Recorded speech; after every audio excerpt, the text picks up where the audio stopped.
Most people see diamonds as symbols of love, wealth, and success. That image is carefully protected. I don't think I've seen anything so beautiful in my life. Everyone's asked, what does it feel like to wear $10 million? It does make me pose a little bit. What almost no one talks about is how those stones actually move through the world, who really controls their value, and why certain details never appear in advertisements or official explanations. 6 people were killed over the weekend when a diamond mine collapsed in the Dikobo region of the central Kasai province. The United States plays a far larger role in this system than most Americans realize. Tracing a diamond's path from the ground to the vault uncovers a chain of decisions, power, and profit that powerful institutions work deliberately to keep hidden. Deep earth, deep sacrifice, the violent reality behind the extraction of diamond. Long before anyone ever placed diamonds on a ring or held them under perfect white lights, they were formed deep underground and pushed toward the surface by violent volcanic activity. This process involved extreme heat and pressure, forcing solid crystal material upward through the Earth's crust. The deepest hole we've ever dug isn't even a tenth as deep. So how did they get to the surface? Volcanic activity carried them up through the planet's crust. For most of human history, these stones had no special value. They were not rare enough to matter, and they carried no cultural meaning. That changed only when people realized diamonds could be controlled, restricted, and traded for profit. And it all began with a company. In the middle of the 20th century, a powerful company named De Beers shaped the global idea of what love should look like. The company needed the world to believe that a diamond was not just a choice, but a requirement. In 1947, it released a slogan that would change behavior across continents. The slogan said that a diamond is forever. Many people accepted that line without question. They believed it was part of culture. The slogan worked so well that generations grew up thinking that a proposal without a diamond meant failure. As demand grew, the world began to see diamond extraction as impressive engineering. Some advertisements showed giant machines tearing through soil with confidence. But that image was far from the truth. The real conditions were much darker. Enormous open pits carved into the ground turned entire regions into gaping wounds. These pits were so large that astronauts could see them from space. The scale of destruction shocked visitors who saw them for the first time.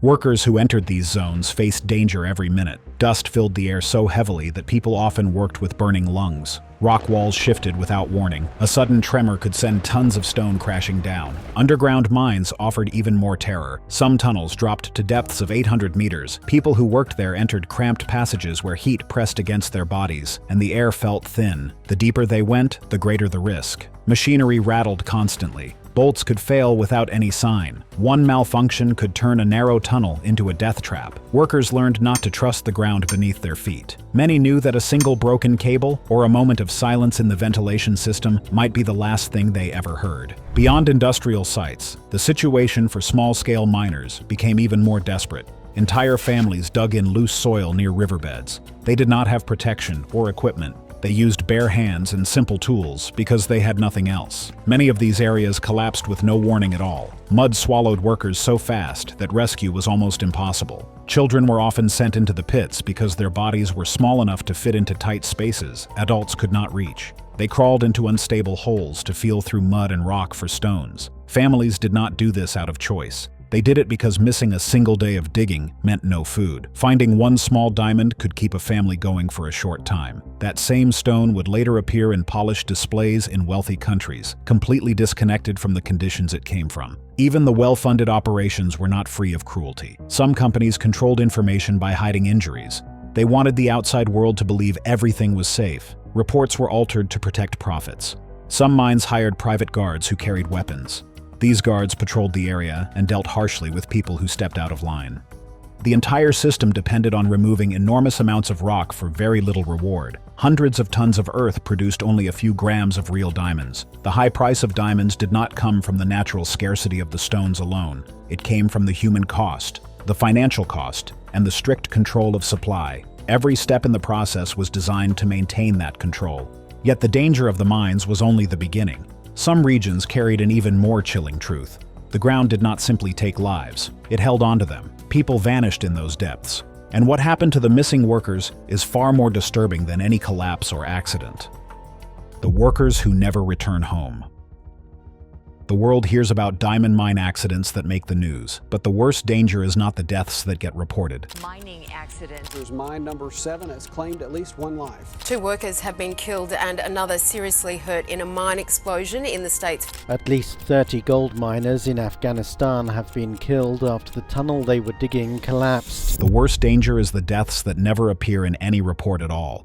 In many mining regions, workers simply vanish. They disappear without proper records, without real investigations, and without any official acknowledgement. Their families never receive clear answers. The mines swallow them whole in a way that feels deliberate.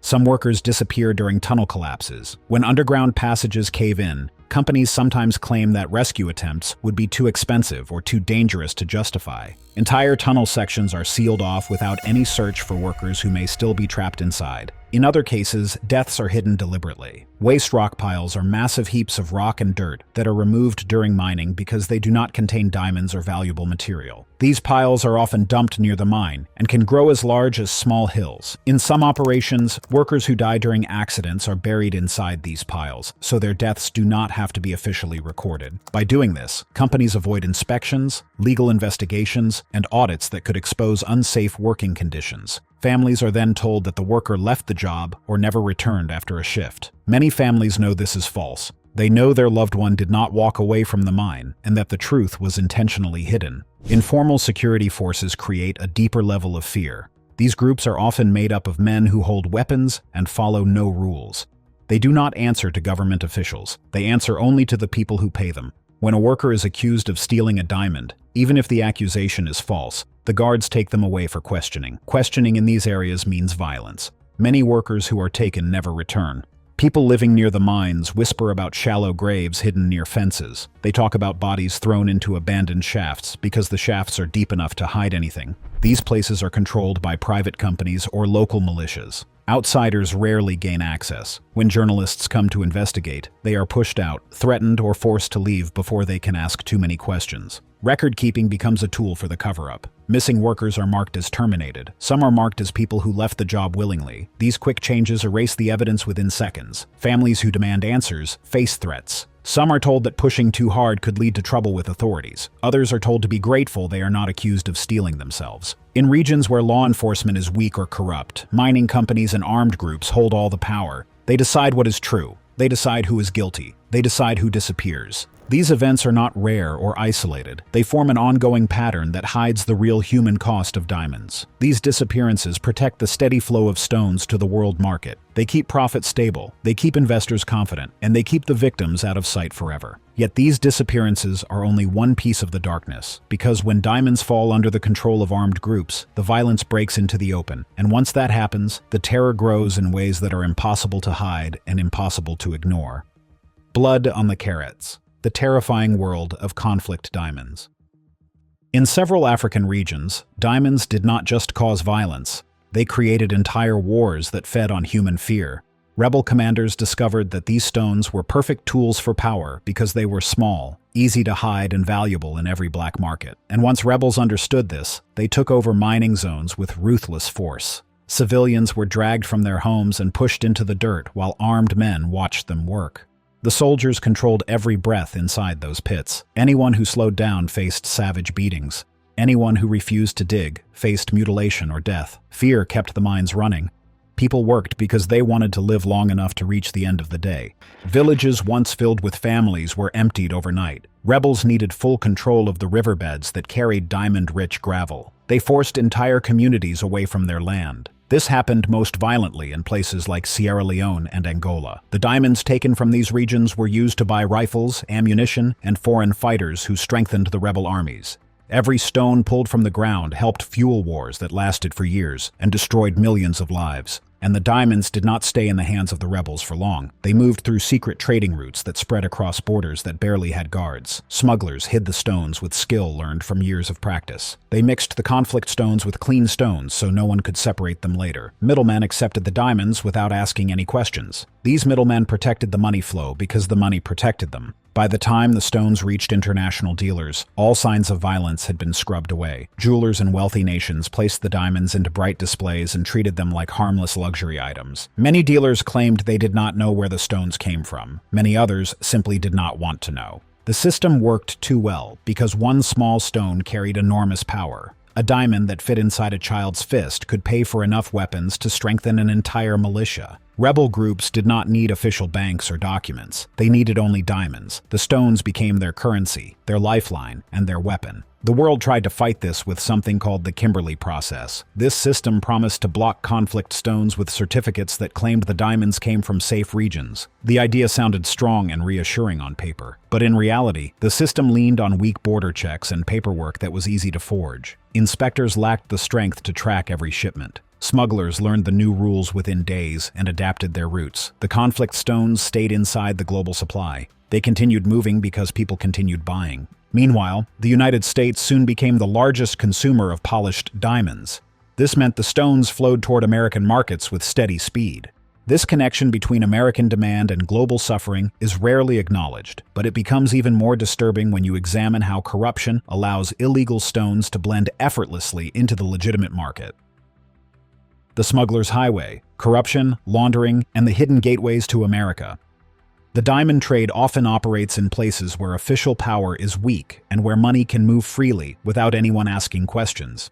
In several African regions, corrupt officials accept bribes with little fear of being caught. They issue clean certificates that claim a diamond came from a safe zone even when it was mined in an area controlled by violent groups. These certificates are supposed to protect buyers, yet in these regions they become tools used to disguise stones pulled from mines where workers suffer under harsh control and constant threats. Smugglers then move these diamonds out of the country in ways that show how deeply the trade depends on secrecy. Some hide stones inside their clothing, others slip them into shoes. A few even rely on diplomatic channels where luggage cannot be searched. Everyone in these networks understands that diamonds are easy to hide and hard to trace. They are small enough to slip through borders without anyone noticing. That is why smugglers risk everything to move them from dangerous mining zones to major trading centers, where the stones can disappear into the larger flow of the global market. When these stones reach hubs such as Dubai, Antwerp, or Mumbai, they are mixed together with legally sourced diamonds. Sorting centers check documents rather than the real history of each stone. They rarely investigate beyond the paperwork that comes with the shipment. This allows a diamond mined through forced labor to appear clean. All it needs is one forged certificate created by someone who was paid to ignore the truth. This system keeps the stones moving and pushes uncomfortable questions aside. Some of the smuggling operations are controlled by criminal organizations that use diamonds for their own financial networks. Diamonds are perfect for these crimes because they are valuable, portable, and nearly impossible to track once they enter the market. A few stones can move millions of dollars from one country to another with almost no risk of exposure. Investigations in the United States and Europe have uncovered cases linking diamond trafficking to drug cartels and arms dealers. Authorities even found that certain terrorist networks rely on diamonds to bypass bank systems that are monitored by governments. These groups treat diamonds as a secret form of currency that can slip across borders quietly. While this happens, U.S. companies continue to buy large amounts of polished stones from international suppliers. Many retailers trust the documents they are given because they want to believe the supply chain is clean. Others choose not to question the origins because the system is complex and difficult to examine. As a result, it becomes nearly impossible for a store to confirm the true origin of every diamond it sells. Consumers are told the stones are ethical, yet the global system is filled with gaps that allow questionable diamonds to blend in without detection. This hidden world of smuggling, corruption, and criminal control is only one part of the larger structure behind the diamond trade. It sets the stage for an even deeper issue. The next part of the story reveals how the value of diamonds is not shaped only by supply and demand, but by powerful groups that restrict supply and influence the market in ways that keep prices artificially high. The invisible cartel. Price fixing, supply control, and manipulated scarcity. Diamonds are not rare in the way most people are told. There are far more rubies and emeralds of similar size and quality in existence than diamonds, yet this simple truth is carefully hidden. What keeps diamond prices soaring is not natural scarcity, but a hidden system of control created and maintained by a handful of powerful companies, and the United States has played a central role in keeping this illusion alive. From regulatory frameworks to market practices, American influence ensured that the narrative of the diamond as an irreplaceable treasure was embedded in the global psyche. For much of the 20th century, De Beers operated like a secret global cartel with tentacles reaching every corner of the diamond-producing world. They bought virtually every diamond that came onto the market. Instead of letting the market dictate prices naturally, they released diamonds slowly. carefully pacing supply to create the illusion of scarcity and value. When new mines opened in countries outside their control, De Beers would sometimes purchase the entire output at inflated prices, not for profit, but to keep competitors from gaining a foothold and undermining the artificial scarcity they relied upon. If a country refused to cooperate, its diamonds were quietly blocked from reaching the most lucrative markets. This quiet strategic manipulation made the world believe that diamonds were priceless treasures, hiding the truth behind a facade of rarity and elegance. Even as De Beers' monopoly weakened over time, the structure of the system they built endured. Today, major producers still coordinate behind the scenes to limit supply. Millions of diamonds sit in secure vaults around the world, released only at carefully chosen times to maintain inflated prices. Retailers perpetuate the illusion by marketing diamonds as unique, irreplaceable, and the ultimate symbol of love, ensuring that customers pay far more than the actual value of the stones. Financial institutions and ultra-wealthy individuals exploit this further by storing massive quantities of diamonds in high-security facilities because they are portable, largely unregulated, and difficult to trace compared to cash or gold. These hidden hoards prevent enormous quantities from ever reaching the open market, keeping supply tight and prices artificially high. The real victims are ordinary buyers, people save for years, just to spend tens of thousands of dollars on engagement rings and luxury jewelry that are worth far less than they are led to believe. The industry does not merely sell a stone. It sells an idea, a carefully constructed illusion of scarcity and emotional significance. The marketing machinery turns love, grief, and romance into profit, while the public remains largely unaware of the orchestration behind the scenes. Diamonds of death, grief, exploitation, and the business of human remains. The diamond industry has discovered ways to exploit some of the most vulnerable and intimate moments of human life. Memorial diamonds, created from the ashes of deceased loved ones through high-pressure, high-temperature laboratory methods, promise comfort to grieving families, yet beneath this veneer of sentiment lies a dark and disturbing business model.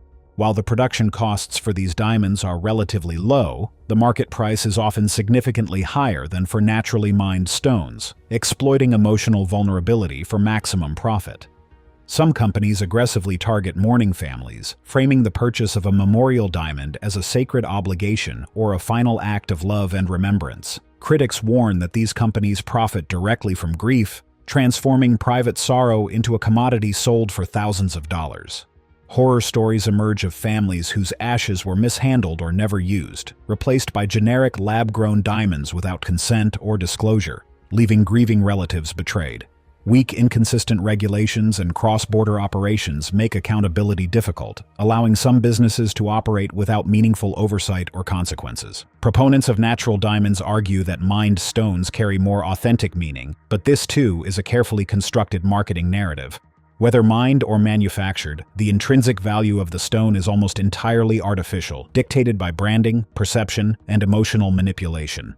This emotional exploitation traps consumers in a cycle they rarely recognize. People spend enormous sums believing they are honoring a life, while simultaneously fueling an industry built on grief, secrecy, and profit. And behind the comforting stories of eternal remembrance, there is a cold, calculated machinery at work that turns human emotion and grief into billions of dollars. Vaults and vanishing money, how America turns diamonds into billions. When diamonds arrive in the United States, they enter a secret world few outside the industry ever see. High-security vaults, some buried deep beneath New York City and other financial hubs, contain billions of dollars worth of diamonds at any given moment. These vaults are not just for jewelers or retailers. They store investment diamonds for corporations, wealthy individuals, and international clients who prefer assets that are portable, largely untraceable, and shielded from taxes, legal scrutiny, or financial instability. Auction houses amplify the drama and value of diamonds, often transforming ordinary stones into historical, rare, or investment-grade treasures overnight. A single diamond can suddenly reach tens of millions of dollars, depending on provenance, cut, or branding. Anonymous bidders frequently use shell companies to conceal wealth transfers, ensuring privacy and protecting identities.